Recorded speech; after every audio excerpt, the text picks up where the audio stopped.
마태복음 6장입니다. 마태복음 6장 1절에서 4절까지 말씀입니다.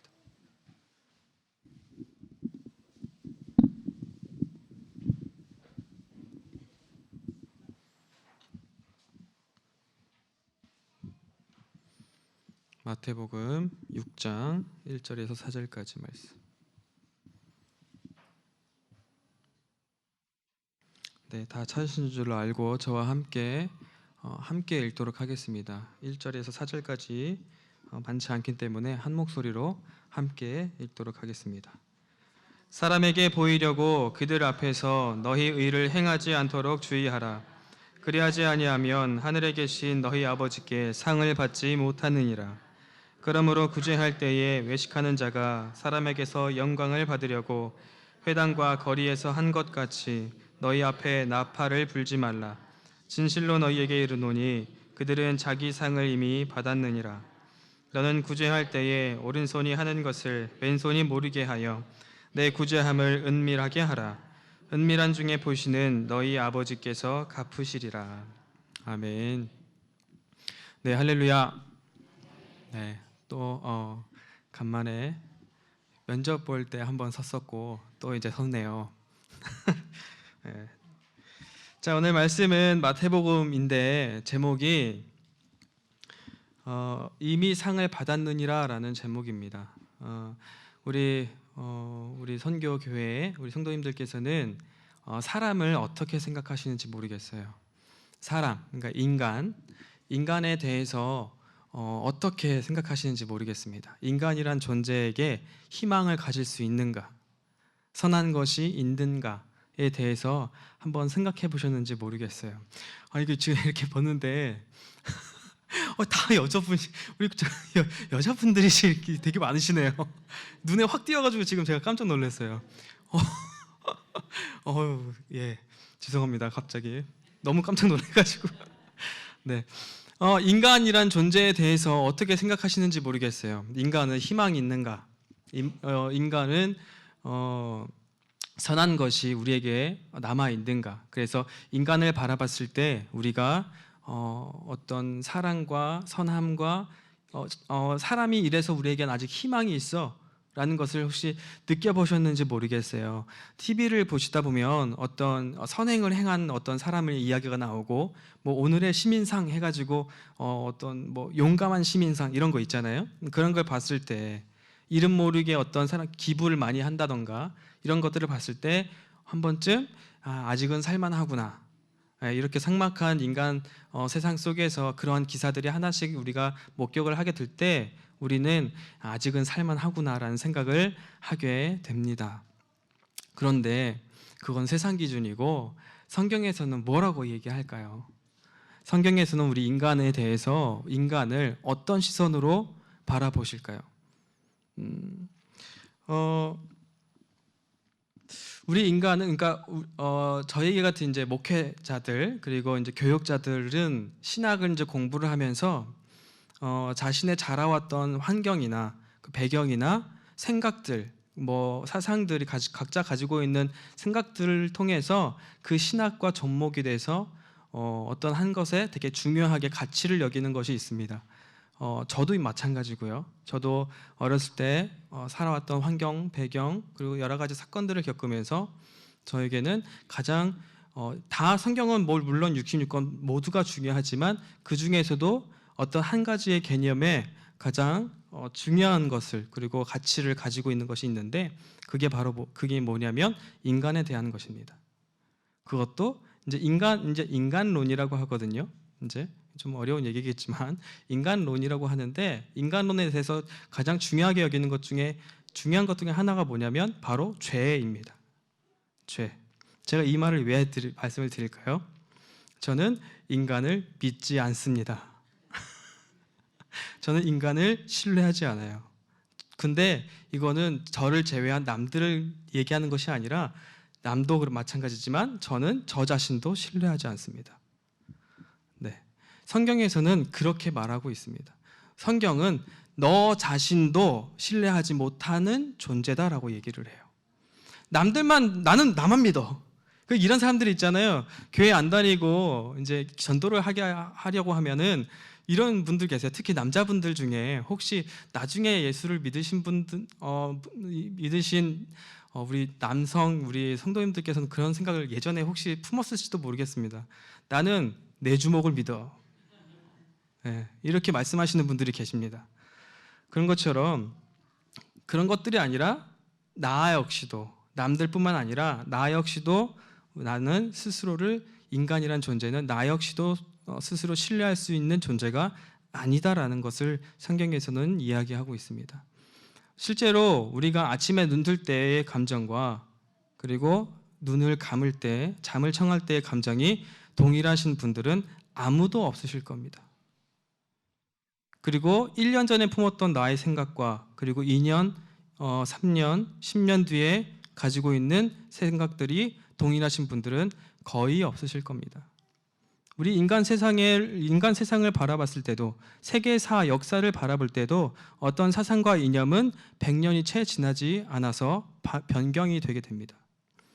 그만큼 우리 인간 세상의 어떤 이념과 사상 그리고 개념들은 신뢰할 만한 것들이 못 된다라는 것입니다. 한계가 있고 제한성이 있기 때문입니다.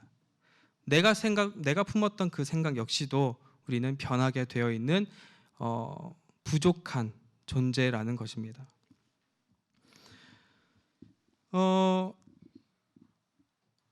그러니까 우리 인간의 연약성을 성경에서는 이야기를 하고 있습니다. 우리가 제 아무리 선한 일을 한다고 할지라도, 그리고 매스컴이나 언론에서 선한 일을 감당한 사람들을 가지고 그 사람들을 의인이라고 칭할지라도 우리는 별 수 없는 인간이라는 것을, 연약한 인간이라는 것을 우리는 항상 기억해야 합니다. 저는 약간 좀 이제 아직 저에 대해서 잘 모르시겠지만 저는 좀 약간 극단적인 사람입니다. 그래서 표현을 할 때도 좀 극단적으로 좀 표현을 해요. 감안하고 들어주세요. 제가 학생들에게 이제 설교를 할 때 전에 있던 교회나 항상 교회에서 아이들을 가르칠 때 이 부분에 대해서 아이들을 얘기할 때 이렇게 표현을 합니다. 해변가에서 죽어가고 있는 사람을 발견합니다. 그 사람을 구출해 주었어요. 근데 구출하는 과정에서 죽어가던 사람은 구출이 되었고 구출하던 사람은 그 자리에서 익사해 죽었습니다. 그 사람은 의인일까요? 죄인일까요? 어려우시죠? 왜냐하면 세상의 기준은 그 사람은 의인이기 때문입니다. 의인이죠. 세상의 기준에서는 그 사람은 의인입니다. 그렇지만 성경에서 그리고 하나님의 눈에서는 그 사람은 죄인입니다. 왜냐하면 믿음으로 씻음 바 되지 못했기 때문입니다. 우리 인간의 본성은 죄인입니다. 하나님의 값없이 우리에게 주신 그 구원의 은혜를 덧입지 않으면 그 어떤 인간이란 존재는 죄인의 본성에서 벗어날 수 없는 존재이기 때문입니다. 그러니까 제가 드리는 말씀은 인간이 죄인이라는 얘기는 근본적인 문제를 제가 말씀을 드리는 거예요. 물론 그 사람이 선한 일을 한 건 맞습니다. 그렇지만 시선이 어디 있나요? 사람이 사람을 바라보는 것이 아니라 성경적인 세계관과 가치관에서 그 사람을 대했을 때 그 사람은 물론 궁일이 여김을 받는 게 이게 구분을 잘 하셔야 돼요. 그렇다고 그 사람 죄인이야 이렇게 얘기하는 것이 아니라 성경적인 가치관과 세계관 안에서 그 사람을 근본적인 면을 바라봤을 때는 그 사람은 죄인이라는 것입니다. 물론 선한 일을 행한 건 맞죠. 축하가 아니죠. 죽었는데 축하받으면 안 되죠. 긍휼히 여김을 받아야 되고 정말 의인이라는 칭호가 아깝지 않은 사람 행한 이름은 분명합니다. 그렇지만 우리의 세계 안에서는 그 사람은 하나님을 모르고 예수님께 죄 사함을 받지 못했기 때문에 그 사람은 죄인이라는 것입니다. 그렇다면 그 사람은 하나님을 모르고 예수님을 믿지 않았기 때문에 죄인이라고 할 수 있어요. 그렇다면 우리는, 예수님을 고백하는 우리는 지금 의인일까요? 죄인일까요? 네? 의인일까요? 죄인일까요? 의인이죠. 왜냐하면 예수님을 믿고 예수님께 죄사함을 받아 구속함을 입었기 때문에 우리는 의인이라고 이야기할 수 있습니다. 그런데 우리는 여기에 함정이 있다는 것을 알아야 합니다. 우리는 의인이에요. 이거는 변할 수 않아요. 진리예요. 성경에서 우리가 하나님을 주 예수로 고백하고 하나님께서 나를 택하셨다면 우리는 죄 사함을 받아 의인으로 칭함받습니다. 그죠? 근데 대부분의 우리들은 의인이라 분명히 칭함을 받았는데 의인인 줄 착각합니다. 그렇게 살아가요. 마치 우리가 의인인 양 살아가요. 무슨 얘기인지 아시겠나요? 제가 말장난하는 건 아니고 잘 한번 생각해 보세요. 하나님께 의인이라 칭함받은 존재입니다. 의인이 아니라 의인이라고 칭함을 받은 존재입니다. 그렇다면 하나님께서 우리를 의인이라고 칭해 주셨어요. 우리가 우리를 봤을 때 우리는 여전히 죄인일까요? 의인일까요? 죄인입니다. 우리는 깨끗한 존재들이 아니에요. 우리는 여전히 죄성 가득하고 죄인임에도 불구하고 하나님께서 예수 그리스도를 보내어 이 땅 가운데 보내어 얼마 전에 성탄절이었죠. 이 땅 가운데 보내셔서 그분께서 우리의 죄를 담당하시고 죽어주셔서 우리가 그의 의를 입게 되었다라는 것입니다. 그래서 이거 이신칭이라고 하죠. 우리를 의롭다라고 칭해 주셨다. 이거는 법정적 용어입니다. 법정에서 망치 3번 두드리면서 너는 이제 죄가 없어 라고 이야기하는 것과 마찬가지입니다. 이거를 소개할 때 아이들에게 어떻게 소개하냐면 이거예요. 실제로 정말 잔악무도한 살인자가 있습니다. 그런데 판사가 그 살인자를 놓고 이것 이제 검찰과 이제 변호사가 변론을 하면서 그 이야기를 듣고 살인자임에도 불구하고 자기 생각에 이 사람은 죄가 없어라고 생각하고 법정에서 판사가 망치 3번 두드리고 무죄라고 선고한 것과 마찬가지라는 겁니다. 그러면 그 사람은 죄가 그 살인한 것이 사라졌나요? 아니면 그대로 남아있나요? 그대로 남아있죠. 우리의 모습이 바로 이러한 모습이라는 겁니다. 우린 여전히 죄인이에요. 죄를 지었어요. 그렇지만 하나님께서 그것을 덮어주시고 용서해 주시고 긍휼히 여겨주시고 우리를 용납해 주신 겁니다. 우리는 여전히 죄인입니다. 그래서 아직도 우린 의인이라 칭함을 받은 존재이지만 우리가 겸손하게 하나님 앞에서 여전히 죄인의 모습으로 그리고 세상 속에서 죄인이지만 하나님의 의롭다함을 여김을 받은 칭함받은 존재로서 우리는 삶을 살아내야 합니다. 이러한 자세가 굉장히 중요합니다. 마치 우리가 의인인 양 처음부터 내가 의인인 것처럼 사는 존재들이 아니라는 겁니다. 그렇게 사는 존재들이 어디죠? 우리 목사님께서 위에 4층에다 붙여놓으셨는데 2단 4가지 구원파가 그렇게 살아갑니다. 우리는 구원파가 아니죠. 우리는 하나님의 자녀들인 것을 기억하시고 우린 그러한 자세로 살아가야 돼요. 그래서 우리는 여전히 연약한 존재임을 인정해야 하고 그것을 항상 기억해야 합니다. 그래서 우리가 선한 일을 할 때에 어떤 선한 일을 도모하고 선한 일을 행하고 선한 일을 이루어 갈 때 그곳에서는 항상 선한 것이 드러나는 것이 아니라는 것을 생각을 해야 합니다.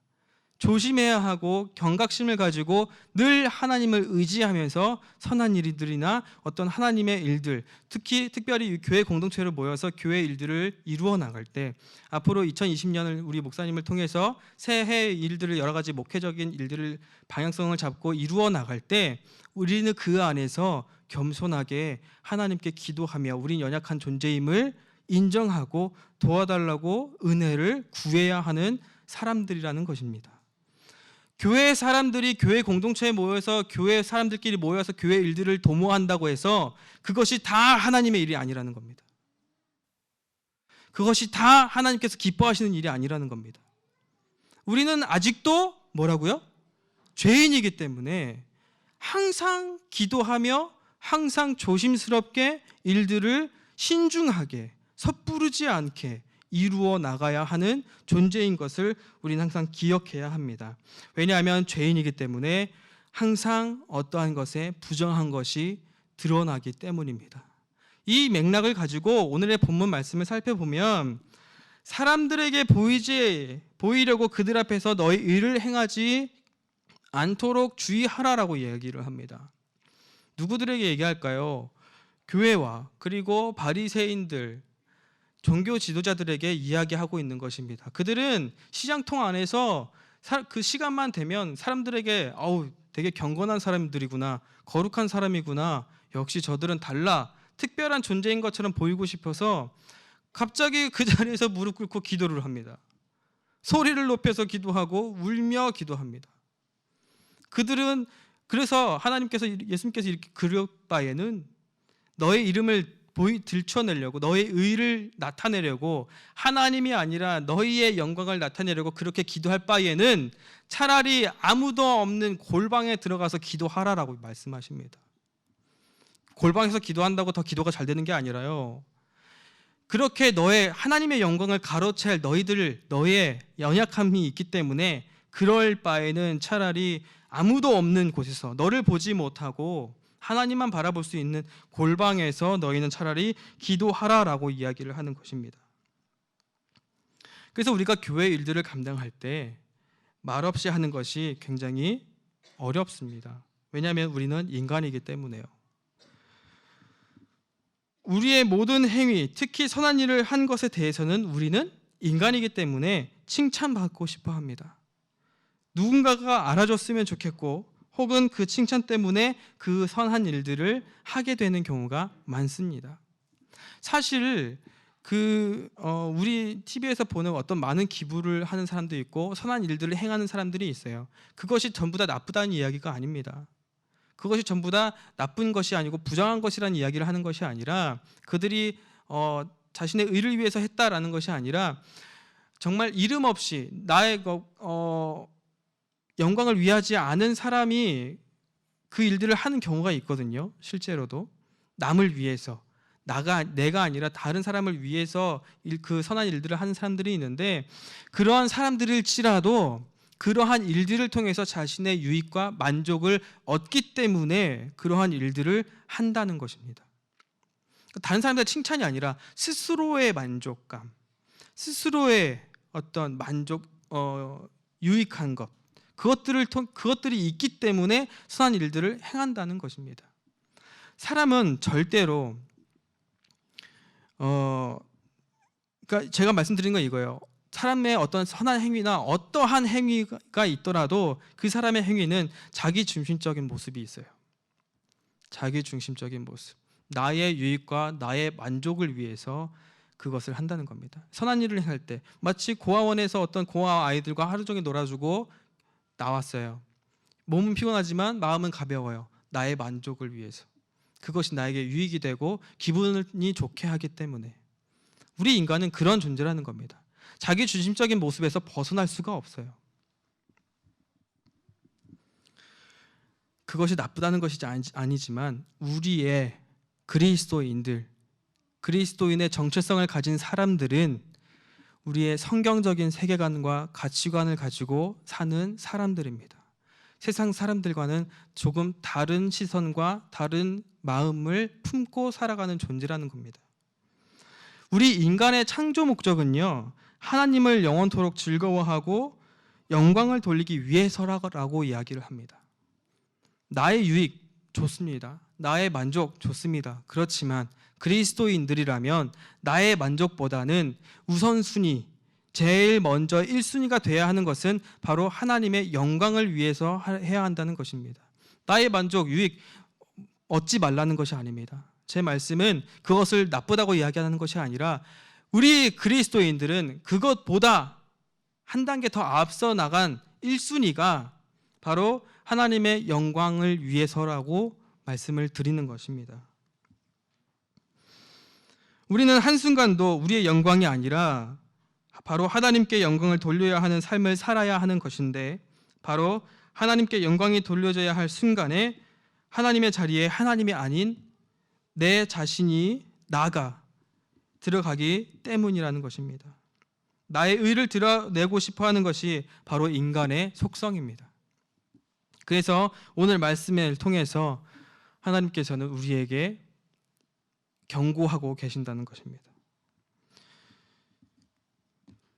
더 진짜 위험한 것이 무엇이냐면 정말 조심해야 할 것이 뭐냐면 우리 인간의 가장 조심해야 할 것은 무엇일까요? 다른 사람이 아니라 바로 나 자신입니다. 방금 제가 지금까지 계속 말씀드렸던 인간의 모습은 나 말고는 아무도 몰라요. 하나님 빼고요. 내가 이런 나의 유익을 위해서 하는 것, 그리고 정말 교회 일을 할 때 나의 유익과 만족을 위해서 하는 일들을 하나님의 일이라는 줄 알고 착각하며 그 일들을 해 나갑니다. 사람의 일을 하나님의 일이라고 하나님을 빙자하여 이루어지는 일들이 너무나 많이 일어나고 있습니다. 항상 우리는 조심해야 되고 경각심을 가지고 우리는 하나님의 일들을 이루어 나가야 합니다. 한두 번 그렇게 해요.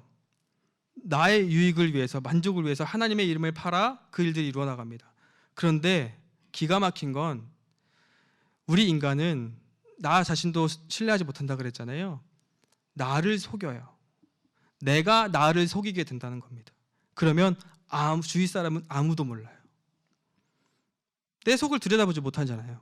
하나님 빼고 하늘을 가려버리고 내가 나를 속여버리면 답이 없습니다. 그래서 성경을 통해서 항상 말씀을 묵상하며 나를 되돌아보는 거예요. 성경은 거울이라고 했습니다. 나를 되돌아보는 거예요. 성경을 통해서 다른 사람을 정죄하고 비판하고 판단하는 게 아니라 성경을 통해서 나를 되돌아보는 겁니다. 그래서 성경을 우리가 묵상할 때 QT, quiet time이라고 하는 조용한 그 시간에 성경을 통해서 나와의 관계를 되돌아보는 시간인 거예요. 다른 사람을 생각하는 것이 아니라 성경을 통해서 나와 하나님과의 관계가 제대로 정돈이 되어 있는가, 나의 모습이 곁다리를 다른 것과 겸하여 섬기고 있지는 않은가, 내가 하나님을 향하여 곧게 방향성을 가지고 있는가, 그것을 우리는 항상 살펴야 합니다. 우리는 남들은 속이기 쉽습니다. 하지만 나 스스로는 알지만 그것조차도 내가 나를 속이게 되면 아무도 모르고 답이 없다는 것입니다. 정말 하나님의 특별한 은혜가 아니면 그것은 정말 고치기가 너무나 힘든 거예요. 바로 이러한 자들을 양심에 화인 맞은 자라고 얘기합니다. 부자 청년의 외식을 한번 우리가 살펴보도록 합니다. 마태복음 19장입니다. 우리 말씀 한번 살펴보겠습니다. 마태복음 19장입니다.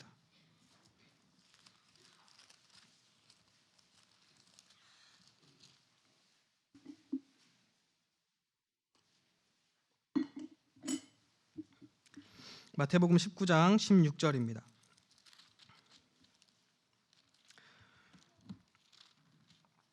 자, 너무나 잘 알고 있는 말씀이에요. 부자 청년, 내가 영생을 얻으려면 예수님께 나가서 내가 영생을 얻으려면 어떻게 해야 됩니까, 예수님? 라고 얘기합니다. 선생님 하면서.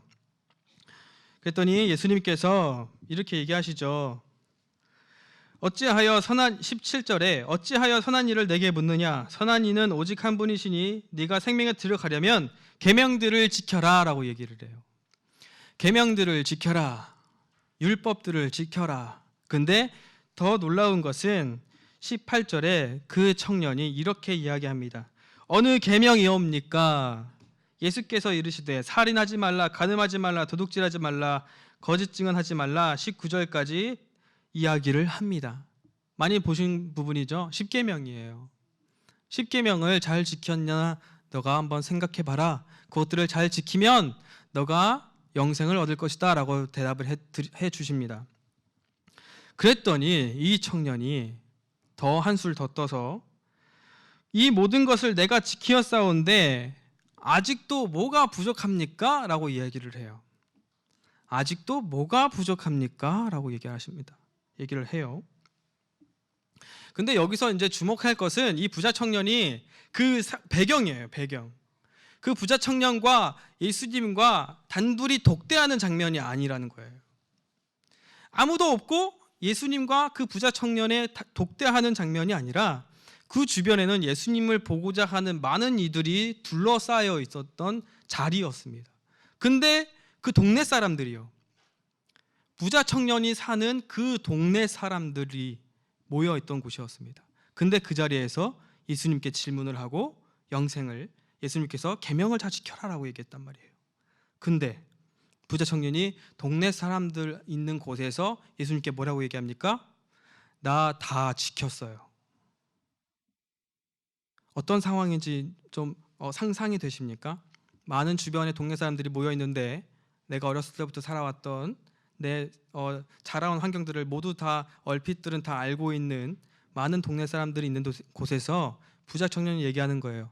나 그거 다 지켰어요. 근데 뭐가 더 부족하죠? 라고 이야기하는 겁니다. 이 교회 안에서 우리 오늘 졸업식 했잖아요. 그 꼬맹이들이 어떻게 자라는지 지금 다 아시죠? 그 꼬맹이가 나중에 30살, 이렇게 20살, 20대가 되어서 나 하나님 말씀 하나도 안 어기고 다 잘 지켰는데? 라고 하는 거랑 똑같은 겁니다. 그 삶을 다 알고 있는 어른들이 계신 곳에서 정말 한치 부끄러움 없이 나 다 잘 지켰어요 라고 얘기하는 거와 다 똑같다는 것입니다.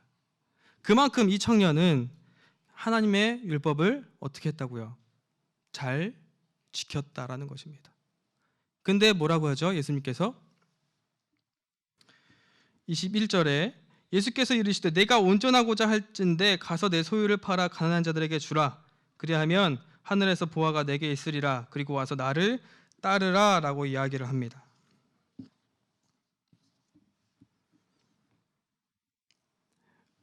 외적인 모습에서는 이 청년은 부족함이 없는 사람이었어요.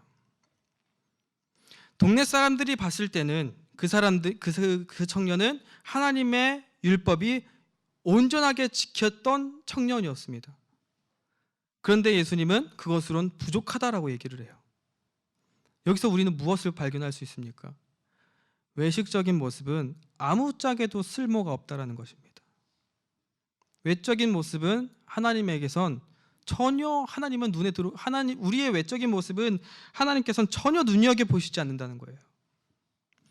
우리가 아무리 길바닥에서 사람들이 많이 모인 시장바닥에서 외치며 눈물 흘리며 기도할지라도, 성경을 몇 독했니, 100독했니, 1000독했니, 성경 말씀을 달달달 외우는 그런 모습이 우리 안에 있을지라도 그 마음과 중심이 하나님께로 방향성을 올곧게 잡혀있지 않으면 하나님은 전혀 그 모습을 돌아보시지 않는다라는 것입니다.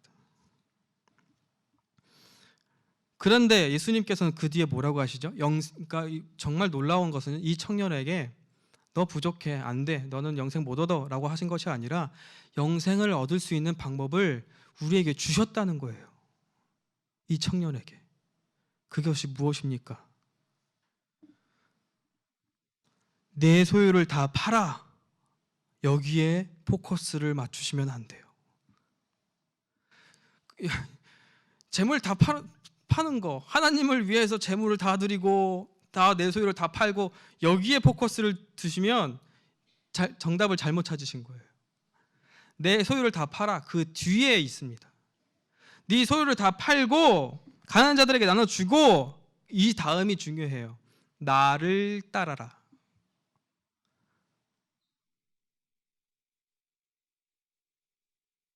나를 따라라.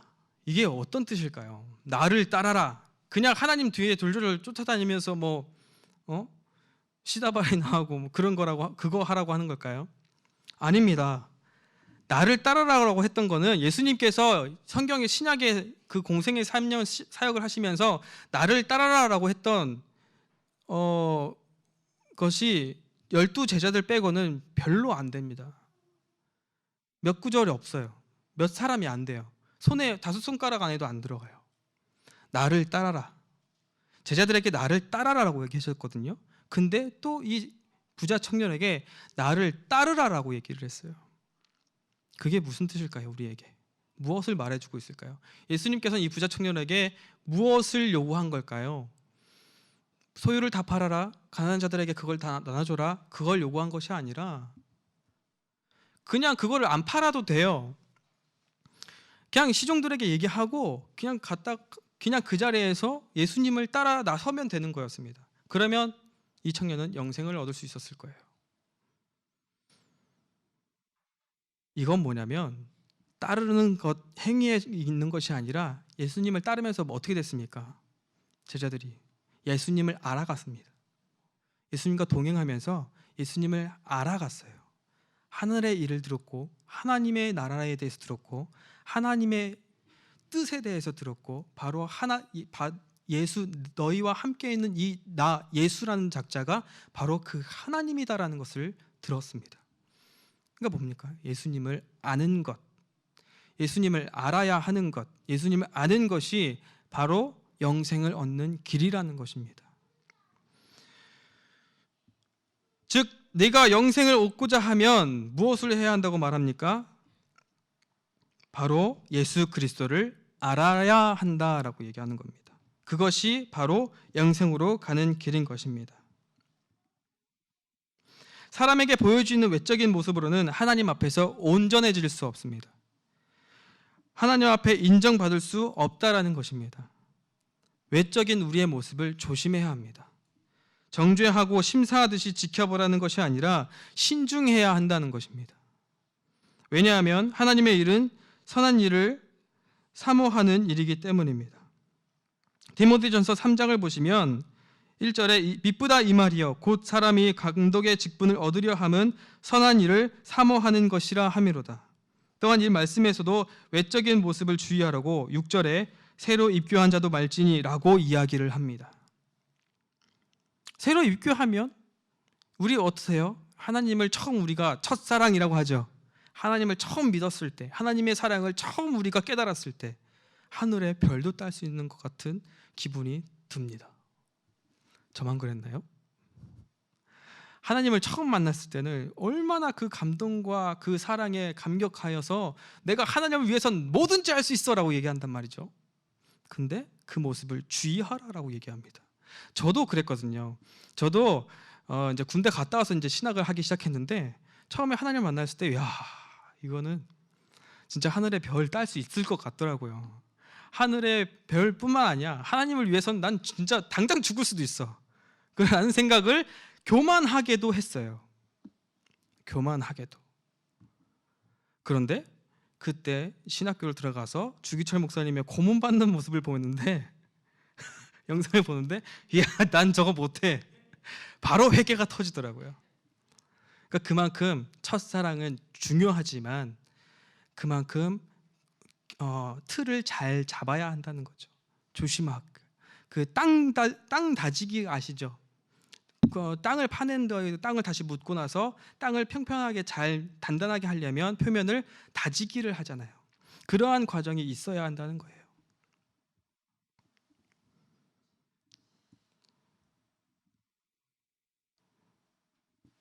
디모데전서에서 6절에 1장 6절에 3장 6절에 말하는 것도 교만하여 그 새로 입교한 자가 교만하여질까 염려스러웠기 때문에 바울이 그렇게 얘기를 한 것이라는 거예요.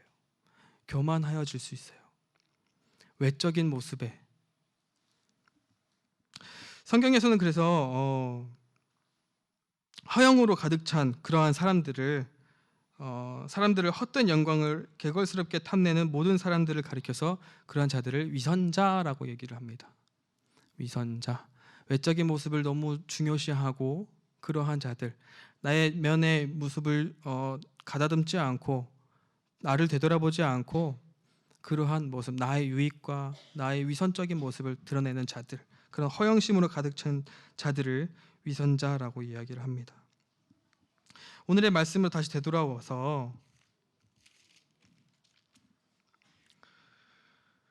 우리가 교회 안에서 하나님의 일들을 도모할 때, 하나님의 일들을 이루어 나갈 때 사람들에게 보이려고 우리의 외식적인 모습을 버리시고 그리고 온전히 정말 하나님의 영광만을 위해서 우리가 하늘의 일들을, 하나님의 뜻을 이루어 나갈 수 있는 저희들 되시기를 간절히 소망합니다.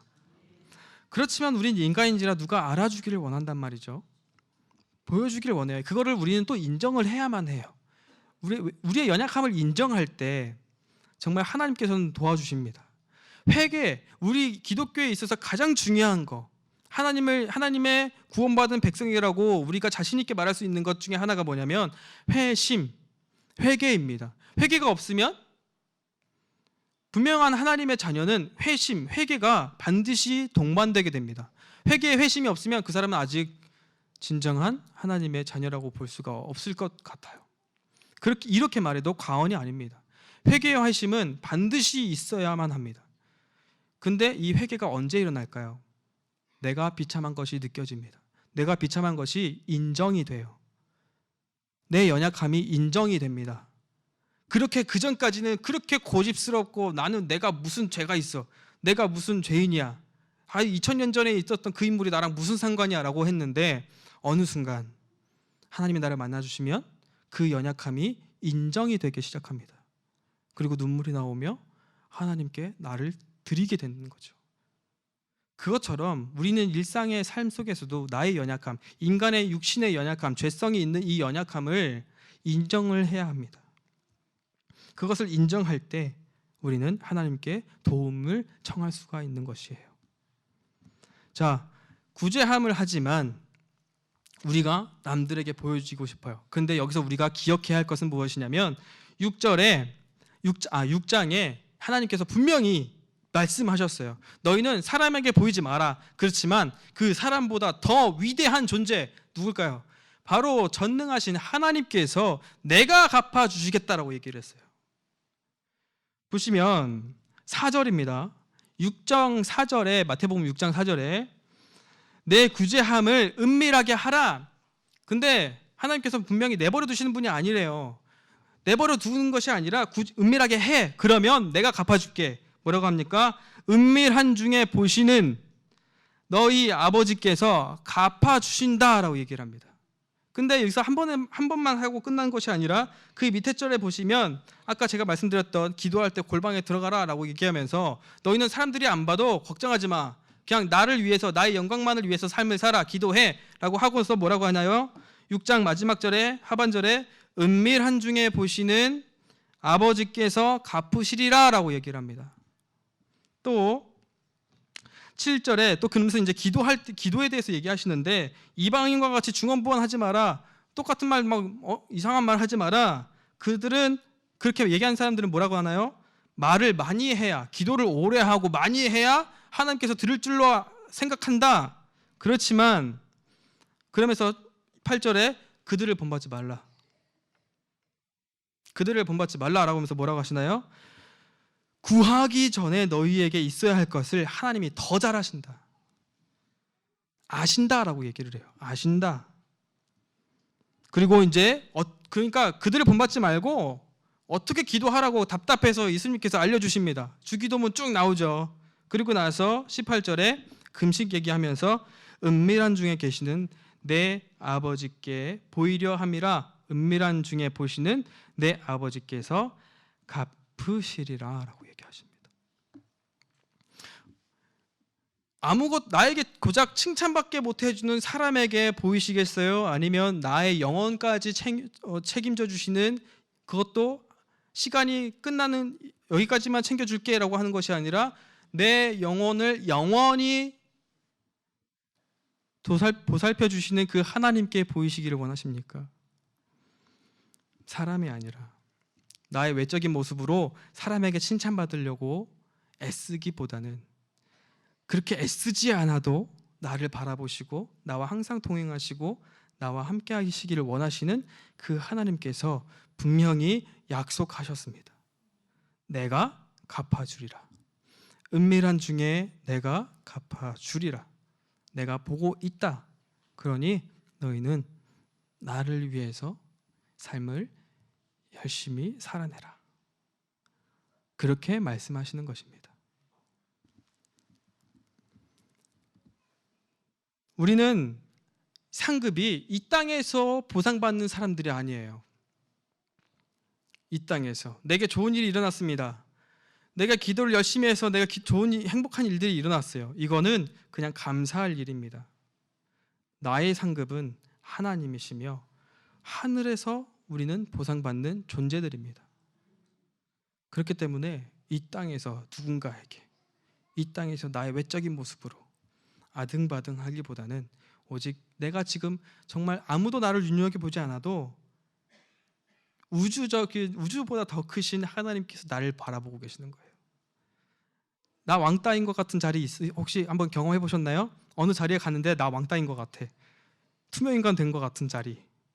그때에도 하나님은 여러분들을 지켜보고 계셨어요. 그것을 우리가 항상 기억하는 저희들 되시기를 간절히 소망합니다. 내 상을 이미 받았느니라? 아니요. 우리는 하늘에서 내 상을 받는 존재들이라는 것입니다. 그것을 항상 기억하시고 우리 하나님의 영광만을 위해서 삶을 살아내는 저와 여러분이 되시기를 간절히 소망합니다. 우리 찬송가 488장